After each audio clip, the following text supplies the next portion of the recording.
तो फ्रेंड्स आज हम लोग स्टार्ट करने जा रहे हैं एनाटॉमी में एक बहुत इंपॉर्टेंट टॉपिक जो कि अपेंडिक्स है। अपेंडिक्स सबसे पहले क्या होता है इसके बारे में जानेंगे। अपेंडिक्स इज बेसिकली नैरो मतलब पतला टाइप स्ट्रक्चर होता है जो कि ब्लाइंड होता है। ब्लाइंड क्या क्यों कहा यहाँ पे, क्योंकि इसका कोई ओपनिंग एक साइड से ओपनिंग हो रहा है, दूसरे साइड से ओपनिंग नहीं हो रहा है, ठीक है। और यहाँ पे ब्लाइंड इंडेड ट्यूबुलर स्ट्रक्चर है, ट्यूब लाइक स्ट्रक्चर है जो कि अराइज हो रहा है सिकम से। कहाँ से अराइज हो रहा है? सिकम से अराइज हो रहा है। सिकम के बाद ही तो अपेंडिक्स आता है। अब देखो क्या होता है, थोड़ा सा ओवरव्यू देता हूँ। अब स्टोमच बाद क्या आएगा? ड्यूडेनम आएगा, फिर जेजनम आएगा, फिर इलियम आएगा। इलियम के बाद सिक्कम आता है, और सिक्कम के नीचे जो हमारा सिक्कम के पीछे में एक ओपनिंग होता है, वहाँ से हमारा अपेंडिक्स निकलता है। तो यहाँ पे क्या हो रहा है? अराइजिंग फ्रॉम सिक्कम लिखा हुआ है, समझ में आएगा बात, ठीक है। अब हम लोग इसके लेंथ के बारे में बात करेंगे। इसका जो लेंथ होता है वो 2 सेंटीमीटर से लेकर के 20 सेंटीमीटर के बीच में हो सकता है। एवरेज लेंथ इसका 9 सेंटीमीटर होता है। और ये ध्यान रखना है कि चिल्ड्रेन में ज़्यादा होता है। अक्सर क्या होता है कि चिल्ड्रेन में यहाँ पे ज़्यादा होता है एडल्ट के कंपेरिजन में, ठीक है। उसके बाद बात करें तो हमारे पास यहाँ पे हमारे पास ये मिड क्लाविकुलर लाइन है। मिड क्लाविकुलर लाइन है, ऊपर से जो आ रहा है नीचे मिड क्लाविकुलर लाइन हो गया। और यहाँ से जो जा रहा है ट्रांसक्रिप्टिकल लाइन। मिड क्लाविकुलर लाइन हमको पता होना चाहिए। यहाँ से जो यहाँ पे क्लाविकल है, क्लाविकल के यहाँ से सीधा सा जो लाइन जाता है वो मिड क्लाविकुलर लाइन हो गया।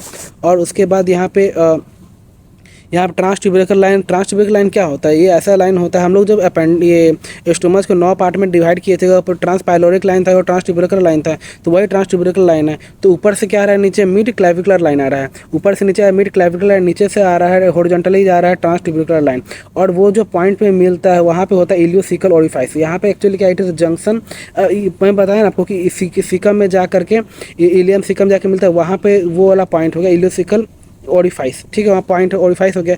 और उसके 2 सेंटीमीटर बिलो हमारे पास क्या होता है? Base of appendix. अपेंडिक्स जैसे ये है ना, तो अपेंडिक्स यहाँ पे ऐसे लगा होता है, समझ में आ गया? तो अपेंडिक्स यहाँ पे ऐसे लगा हुआ होता है।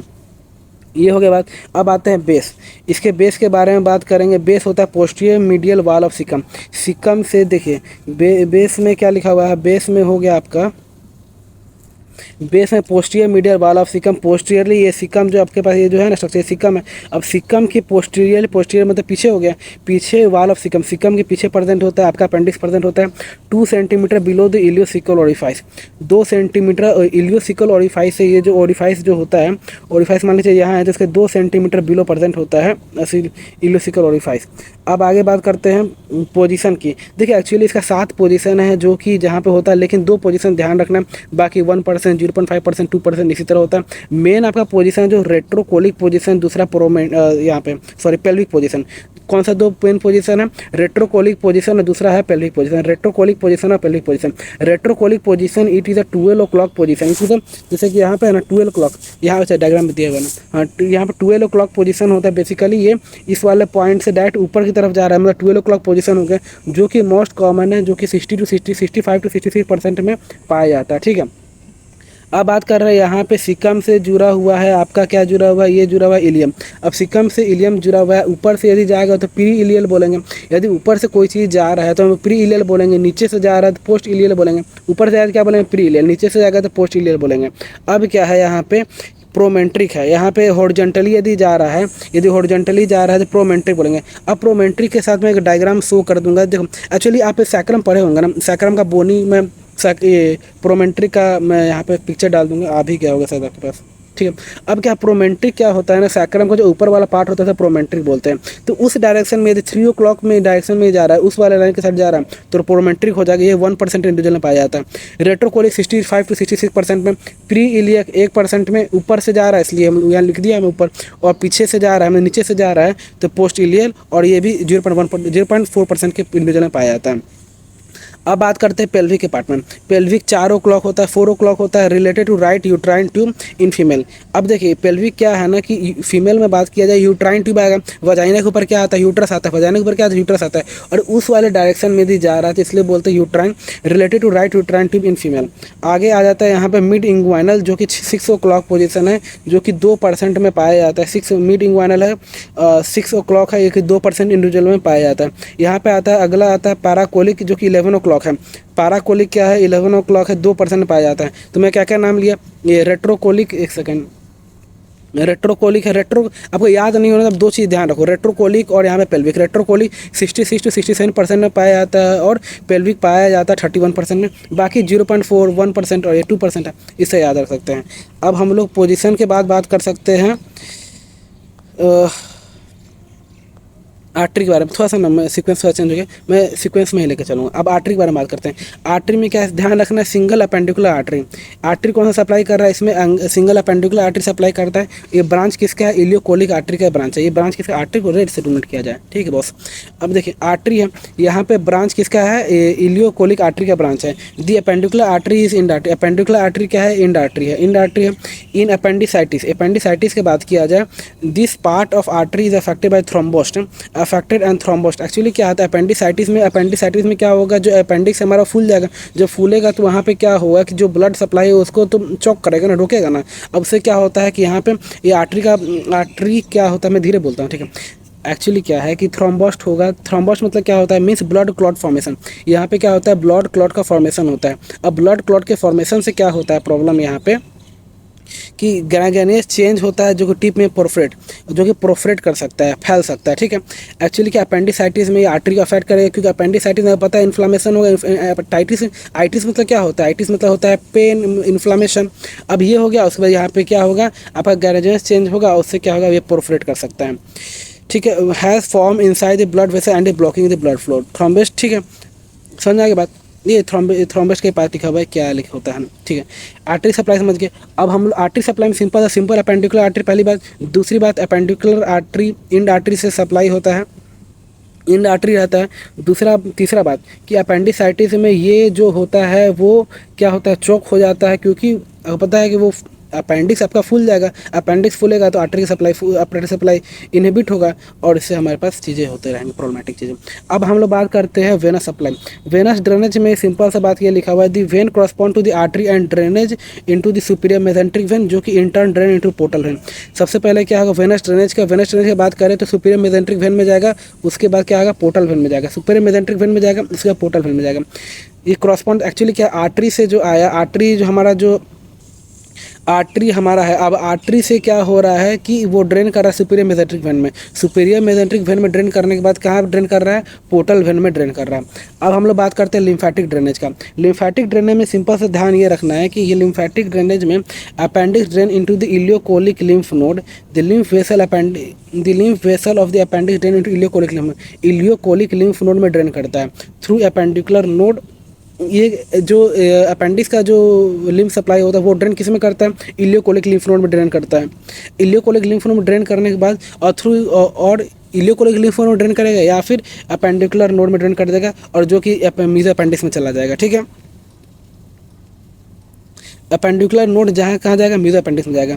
लिम्फेटिक ड्रेन में ध्यान रखना है कि इलियोकोलिक लिम्फ नोड में कर रहा है, और यहाँ पे क्या कर रहा है, अपेंडिकुलर नोड में ड्रेन कर रहा है, जो कि कहाँ चल जाएगा, मीजो अपेंडिक्स में चला जाएगा। अब बात का उसके बाद हम लोग बात कर रहे हैं नर्व सप्लाई की।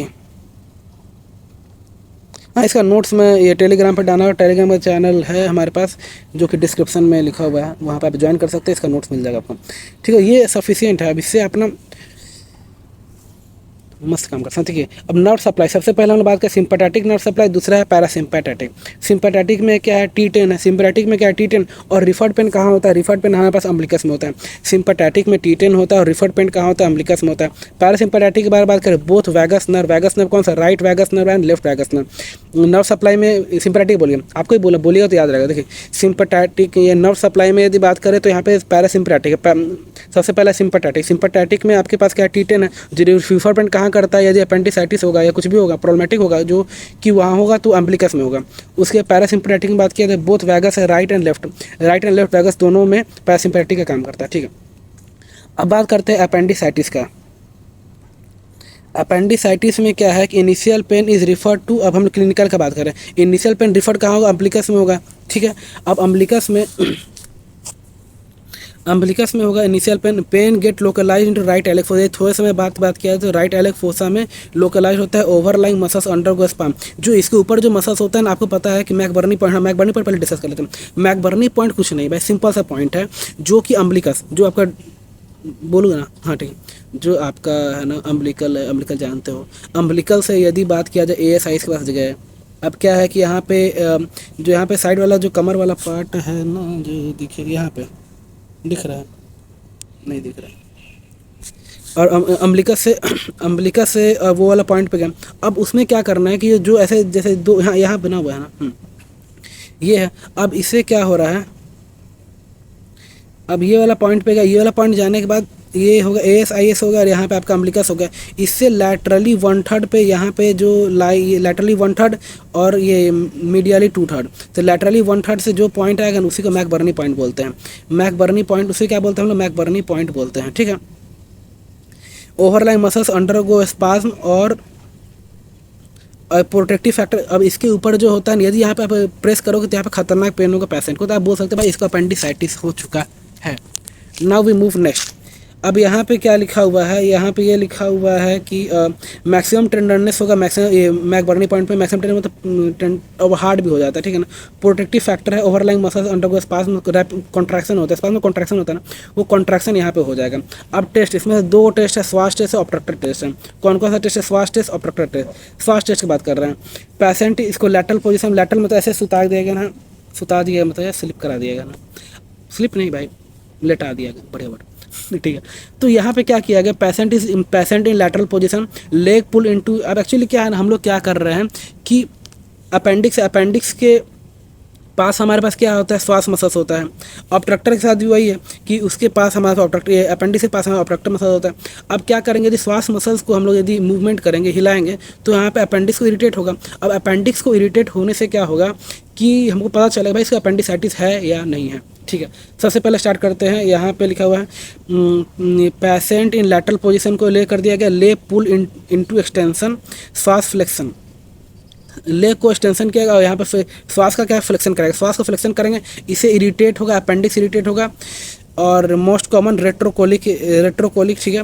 और यहाँ पे पेन होगा, यहाँ पे क्या होगा, पेन होगा। यदि यहाँ पे पेन हुआ इसका मतलब भाई इसको क्या है, अपेंडिसाइटिस है। अब आते हैं ऑब्स्ट्रक्टर में,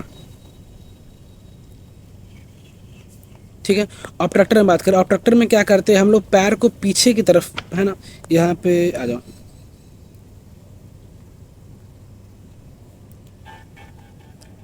इसमें क्या कर रहे हैं हम लोग, एक्सटर्नल रोटेशन कर रहे हैं। इसमें क्या कर रहे हैं, पैर को हम पीछे की तरफ खींच रहे हैं, क्या कर रहे हैं, पैर के पीछे की तरफ खींच रहे हैं, थाई को, वाह यार थाई बहुत अच्छा, थाई को पीछे की तरफ खींच रहे हैं। अब क्या करना है, पेशेंट इन सुपाइन पोजीशन लेकर, this is the supine position which you are seeing here. Supine position ले किया गया, internal rotation of leg, leg का क्या कर रहे हैं, इंटरनल रोटेशन कर रहे हैं। ऑब्स्ट्रक्टर और एक्सटर्नल, ऑब्स्ट्रक्टर का क्या हो रहा है, एक्सटर्नल रोटेशन हो रहा है। ऑब्स्ट्रक्टर का क्या हो रहा है, एक्सटर्नल रोटेशन हो रहा है। इंटरनल लेग का क्या हो रहा है, इंटरनल रोटेशन। ऑब्स्ट्रक्टर मसल्स का क्या हो रहा है, एक्सटर्नल रोटेशन हो रहा है। अब इससे क्या होगा, एक्सटर्नल रोटेशन के, ऑब्स्ट्रक्टर का एक्सटर्नल रोटेशन होने के कारण क्या होगा, स्ट्रेच होगा, ऑब्स्ट्रक्टर स्ट्रेच होगा, उससे क्या होगा, इरिटेट करेगा अपेंडिक्स, अपेंडिक्स क्या करेगा, इरिटेट करेगा, जिससे क्या होगा, पेन होगा, क्या होगा, पेन होगा। इसे फिर पता चल जाएगा। बेसिकली ये अपेंडिसाइटिस का, ये सारा जो पढ़ रहे हैं हम लोग अपेंडिसाइटिस के क्लिनिकल में ही पढ़ रहे हैं कि how to go to know that. अब इसको अपेंडिसाइटिस पता है या नहीं पता, डैट आप सर्जरी थोड़ी कर दो यार, है ना भाई। आर्टरी हो गया, वेनस सप्लाई हो गया, लिम्फेटिक्स हो गया। अब बात करें अपेंडिक्स में, अब अपेंडिसाइटिस कंफर्म हो गया। अब हम लोग क्या करना है, अपेंडिकोटॉमी करना है, ठीक है, रिमूवल ऑफ। अब ये क्या है, ये है आपका यस, ये क्या है, definition surgical removal of vermi for appendix. यहाँ पे क्या कर रहे हैं, वर्मी फॉर अपेंडिक्स का सर्जिकल रिमूव कर। इंडिकेशन क्या है, एक्यूट अपेंडिसाइटिस। इसका इंडिकेशन क्या है, यदि बहुत ज़्यादा अपेंडिसाइटिस हो रहा है, मतलब खतरनाक पेन वेन हो रहा है ना, तो भाई यहाँ पे तो करना ही पड़ेगा भाई।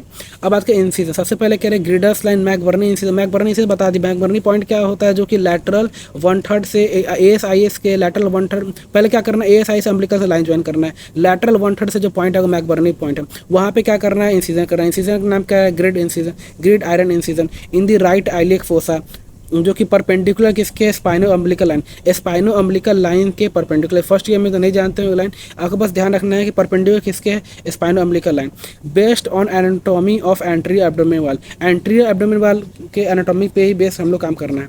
पहले क्या, gridiron incision 5 shape of cross brim given, ये बस ध्यान रखिए, उतना इंपॉर्टेंट नहीं है ना, मतलब कि इंपॉर्टेंट है, थोड़ा ऊपर ऊपर इंपॉर्टेंट है। जैसे कि आप मैकबर्नी इंसिजन है ये कर रहे हैं ना, given at right angle to spino umbilical line, right angle पे देते हैं स्पाइनो अम्बिलिकल लाइन पे, located in right iliac fossa. अब अपेंडिक्स कहाँ लोकेटेड होता है, राइट एलिक फोसा में होता है ना, है ना, इसलिए राइट एलिक फोसा में देंगे, लेफ्ट तो देंगे नहीं, सिंपल सी बात है। अब प्रोसीड्यूर क्या है, what is the process which we follow. हम लोग प्रोसीजर जो फॉलो करते हैं वो ये है कि 3 flat muscles are split along the direction of their fibre. 3 flat muscles को हम लोग स्प्लिट कर देते हैं। उसमें हमारे पास फ्लैट मसल्स कौन कौन से हैं? फैसिया ट्रांसवर्सालिस और पैराटल पेरिटोनियम। ये पेरिटोनियम है, पेरिटोनियम हटाना ही पड़ेगा ना। उसके नीचे हमें बस क्या है, फैसिया ट्रांसवर्सालिस होगा। इसको पहले कट करते हैं, इंसिजन करते हैं टुगेदर, साथ में इंसिजन कर लेते हैं। उसे appendix he deliver through the wound. Appendix निकाल लेते हैं, कट एट इस बेस एंड रिमूव। बेस पे कट कर देते हैं, उसको टाई कर देते हैं। अपेंडिक्स से टाई करेंगे, नहीं तो भाई है ना, तो अपेंडिक्स से टाई करते हैं, रिमूव कर देते हैं। तो यही हमारा प्रोसीजर है। एक और ग्रिड्स लाइन के बारे में सर लिखा, ग्रिड्स लाइन इंसिजन और muscle splitting invasion use for appendectomy in the right iliac fossa. ये इंसिजन है, मसल्स का स्प्लिटिंग कर रहे हैं, इसी को ग्रिड लाइन इंसिजन बोलते हैं। साइड क्या है? मैकबर्नी पॉइंट, सबको पता क्या है साइड क्या है? McBurney point, junction of lateral 1/3 and middle 2/3, जो कि स्पाइनल अम्बिलिकल लाइन से है। स्पाइनल अम्बिलिकल लाइन से 1/3। होप करता है समझ में आएगा। अपेंडिक्स बहुत छोटा सा चैप्टर था, होप 15 मिनट में हो गया। फिर इस पर देख लिया। अपेंडिक्स के बारे में बात करें, अपेंडिक्स है, नैरो ब्लाइंड सैक है, ब्लाइंड इंडेड है, लेंथ है 2 से 20 सेंटीमीटर, उसके बाद 2 सेंटीमीटर बिलो है टू दी इलियोसिकल लाइन, उसके बाद बेक्स में हो जाएगा। उसके बाद बात करें नर्व सप्लाई है, टी10 है, टी10 है, रिफर्ड पेन एट अम्बिलिकस है, पैरा सिंपैथेटिक है, बोथ वैगस है, बोथ लेफ्ट एंड राइट के बात करें अपेंडिसाइटिस है, प्रिफर्ड पेन होता है, मैकबर्नी पॉइंट बता ही दिया, 3 में बता दिया, समझ में आई कि श्वास साइन है, श्वास में हम लोग how to get to know that कि है भाई अपेंडिसाइटिस है। आर्टरी सप्लाई पता होने, सिंपल अपेंडिकुलर आर्टरी है। उसके बाद ये सब हो गया, वेनस ड्रेनेज है। फिर लिम्फेटिक्स बात अपेंडिक्टोमी हो गया। हो बात समझ में आएगा। यदि अच्छा लगा हो वीडियो तो लाइक करें, चैनल को सब्सक्राइब करें, दोस्तों के साथ शेयर करें। Bye for now bro.